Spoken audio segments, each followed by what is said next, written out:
Bienvenue à tous les utilisateurs et utilisatrices du cours en ligne de Sciences et technologies de 3e secondaire du Collège Sainte-Anne de la Chine. Dans cette capsule, nous allons répondre aux questions 64 à 88 des notes de cours du module 2 partie 1 portant sur les propriétés des solutions, les calculs de la concentration et ainsi que les dilutions. Commençons par les propriétés des solutions.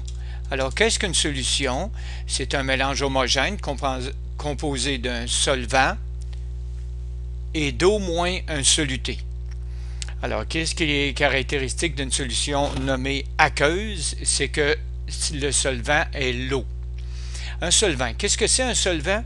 C'est une substance capable de dissoudre une autre substance.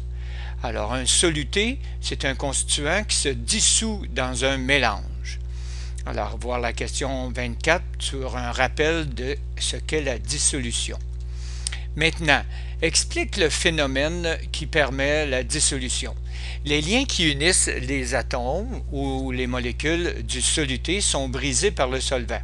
Ici, on voit des particules de sel, du sel de table, qui sont brisées, les particules sont brisées, et les liens sont rompus, sont brisés par l'eau qui s'infiltre entre les molécules ou les atomes. Alors, j'ai mis en annexe ici un documentaire sur la dissolution. Vous pouvez compléter vos informations avec ce document YouTube. Continuons maintenant avec les trois caractéristiques des solutions: la concentration, la solubilité et la dilution. Qu'est-ce que la concentration? C'est le rapport de la quantité de soluté sur le volume total de la solution. La solubilité, c'est la quantité maximale de soluté, par exemple un sel, pouvant se dissoudre dans 1 litre de solvant dans l'eau à une température donnée. Ça, c'est la solubilité.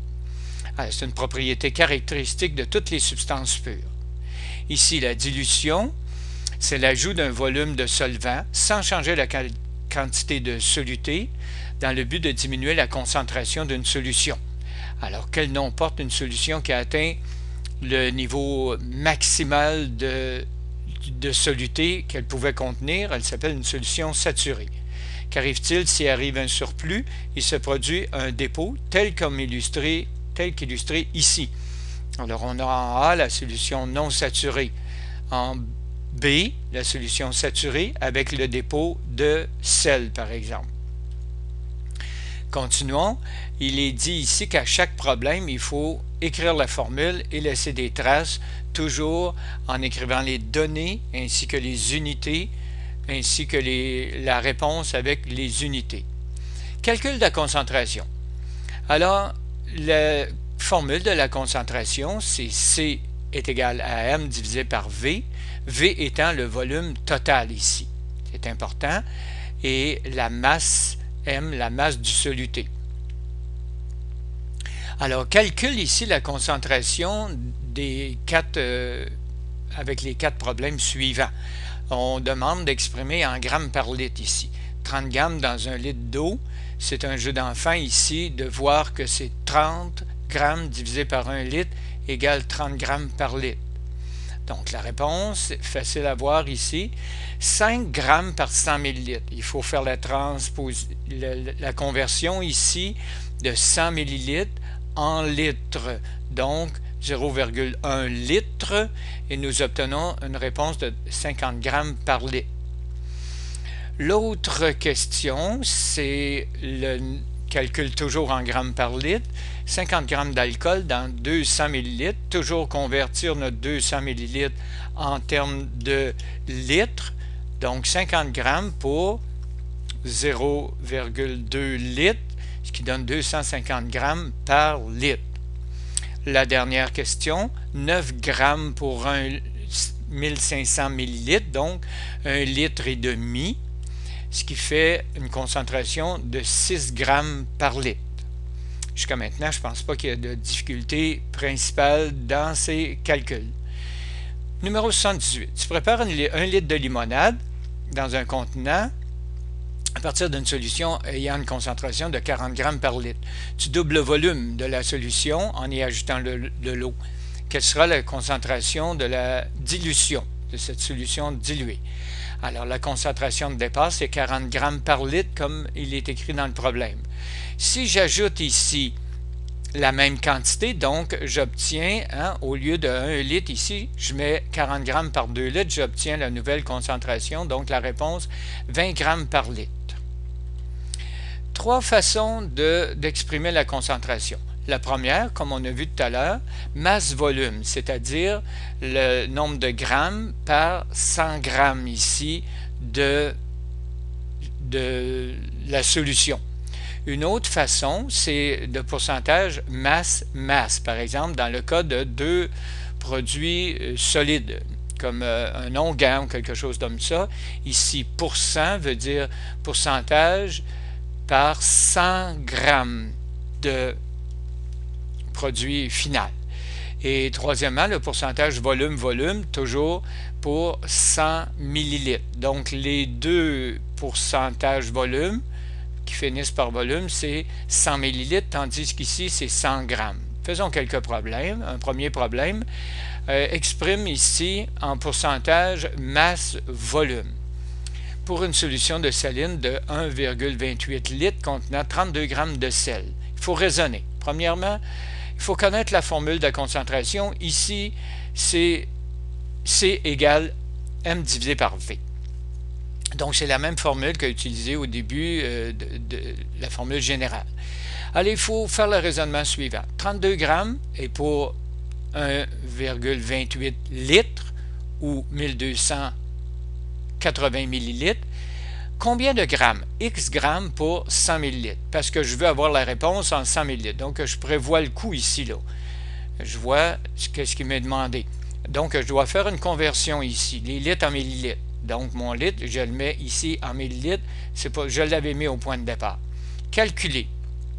On fait le calcul. On remplace les données dans la formule. Donc, premièrement, on écrit la formule. Deuxièmement, on écrit les données avec les unités.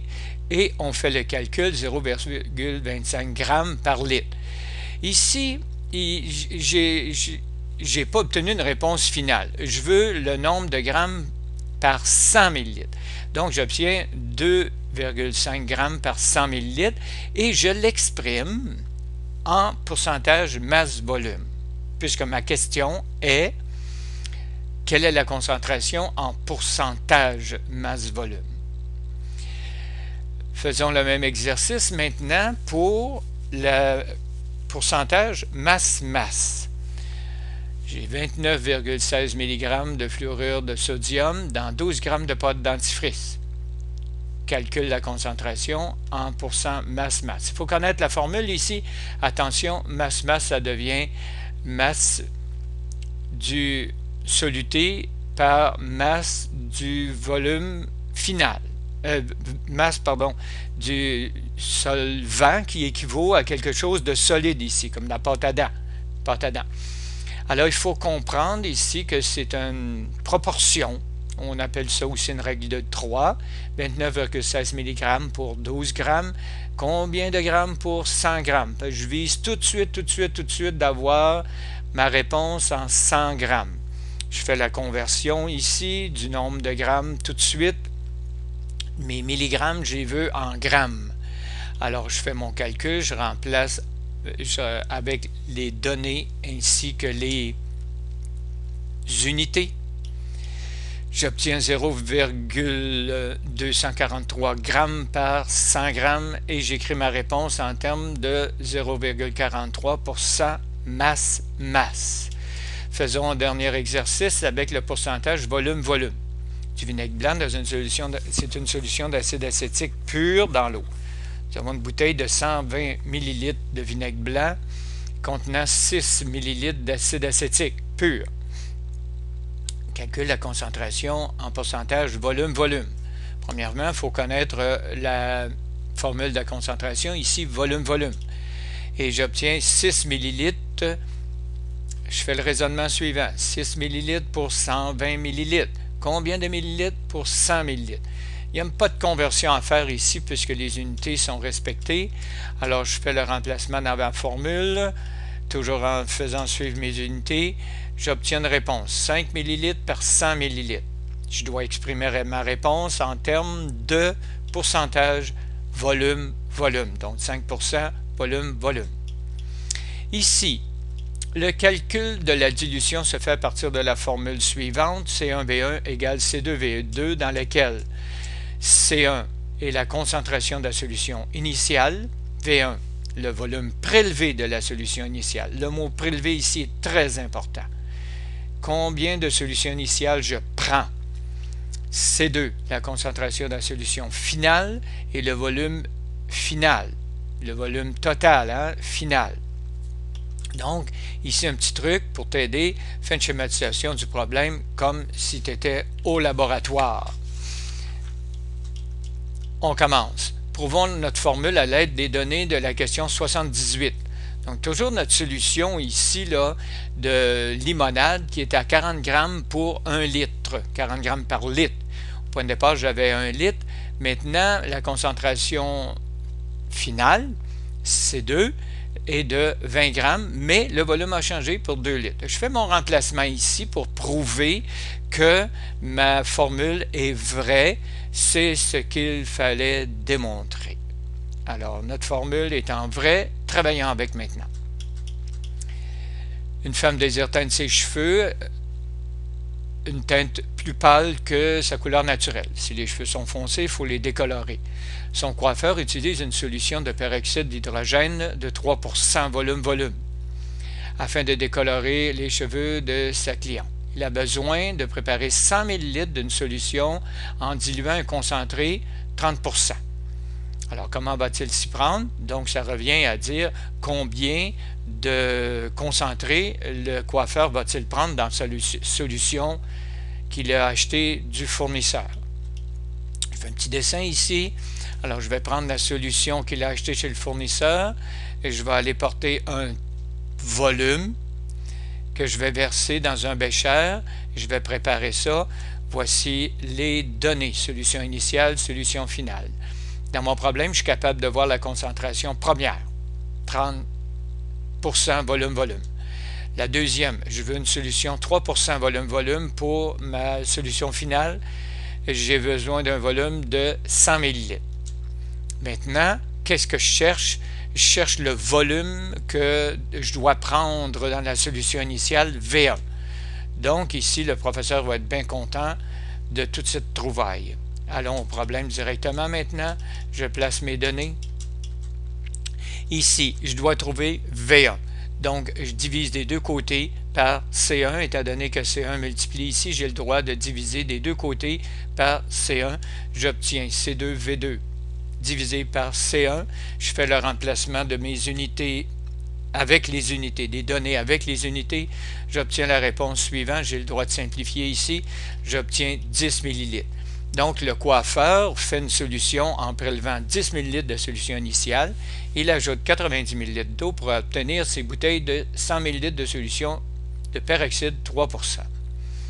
Passons au problème numéro 83. Pour nettoyer des taches de moisissure, l'Institut national de santé publique du Québec recommande d'utiliser de l'eau de Javel à 1% volume-volume, c'est-à-dire 1 ml d'hypochlorite de sodium dans 100 ml de solution. Donc, c'est une explication de ce que veut dire 1%. Si tu disposes d'une bouteille d'eau de Javel d'1,5 litre à une concentration de 5% volume-volume, quel sera le volume de la solution finale? Autrement dit, V2. Voici le petit dessin que je vous recommande de faire. Alors, premièrement, j'ai ma solution que je transfère dans une grande chaudière, par exemple. Alors, je cherche V2. Donc, ici, j'ai la concentration finale. Donc, j'ai la concentration initiale, 5%. J'ai mon volume que je transfère ici, 1,5 litre. J'ai la concentration finale, C2. Il me reste à trouver V2. Voici la formule. J'isole V2. Et je transfère mon V2 du côté gauche, je divise par C2, la formule devient C1 V1 divisé par C2. Je remplace les données ici avec les unités et j'obtiens une réponse 7 litres et demi, la solution finale. Faites attention ici, puisqu'il faut ajouter à notre solution 6 litres d'eau. Toujours raisonner avant de conclure, ça dépend de la question qui vous est posée. Ici, c'était la solution finale. Où en sommes-nous dans cette compréhension? Donc, c'est bien important ici, si cette phrase-là est dans vos problèmes, de bien raisonner pour la résoudre. Maintenant, la question numéro 84, on revient sur la notion de pourcentage masse-masse. 81%, excusez-moi, 81 mg d'acide acétylsalicylique, c'est de la propriété active dans l'aspirine. Alors, dans un comprimé de 325 mg d'aspirine. Raisonnez. Il faut savoir que le pourcentage masse-masse veut dire que le produit actif est dans 100 g de produit total.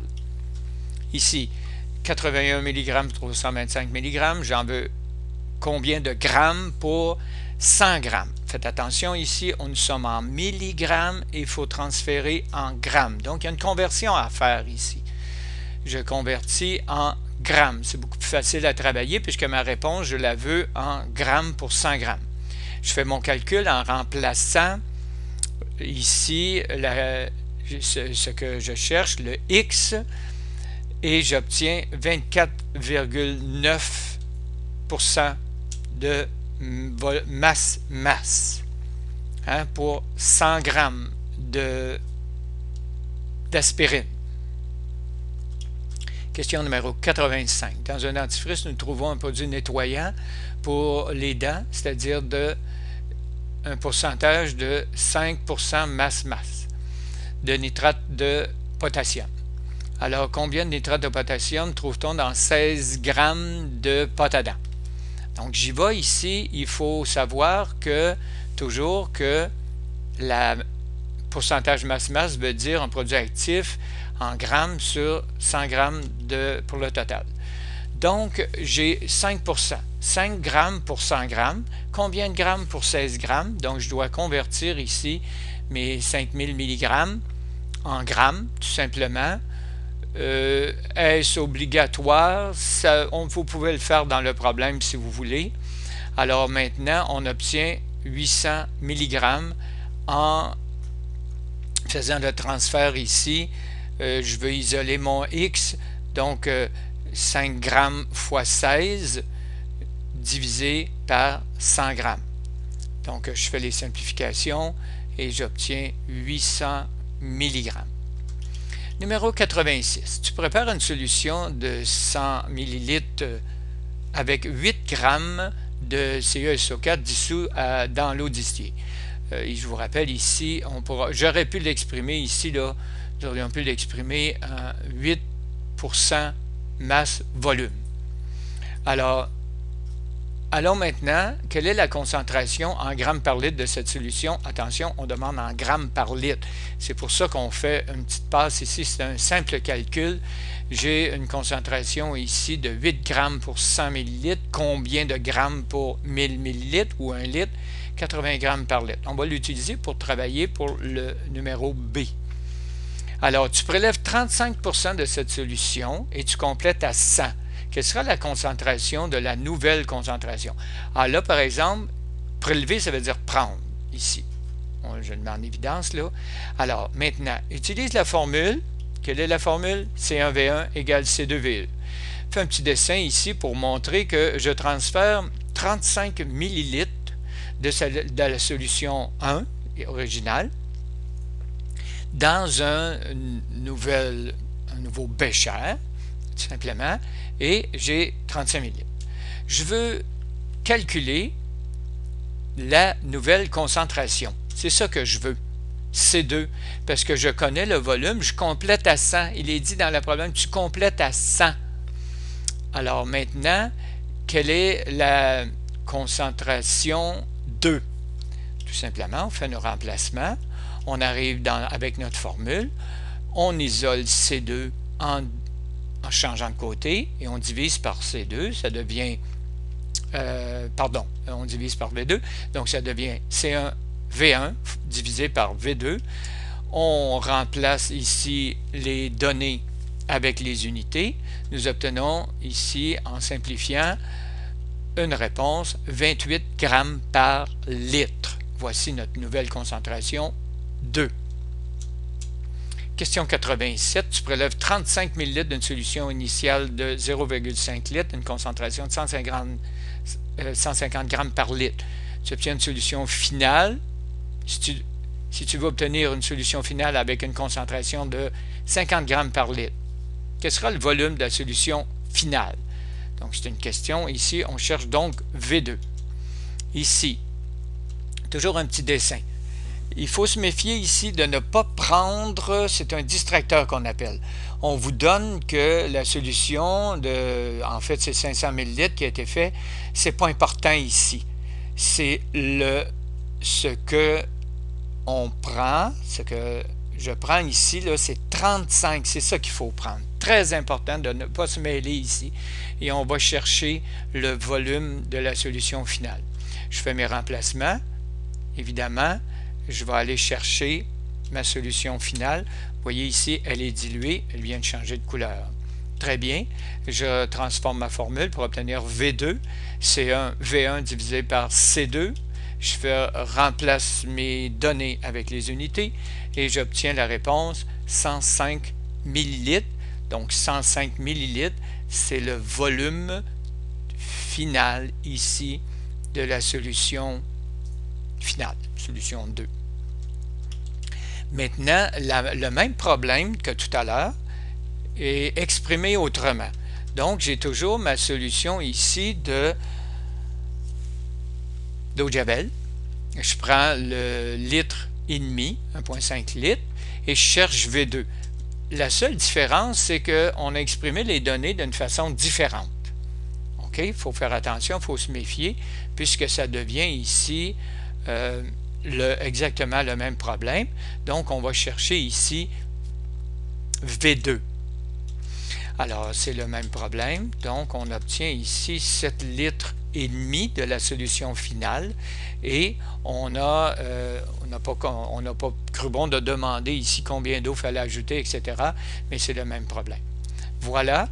Bonne étude pour cette section et à la prochaine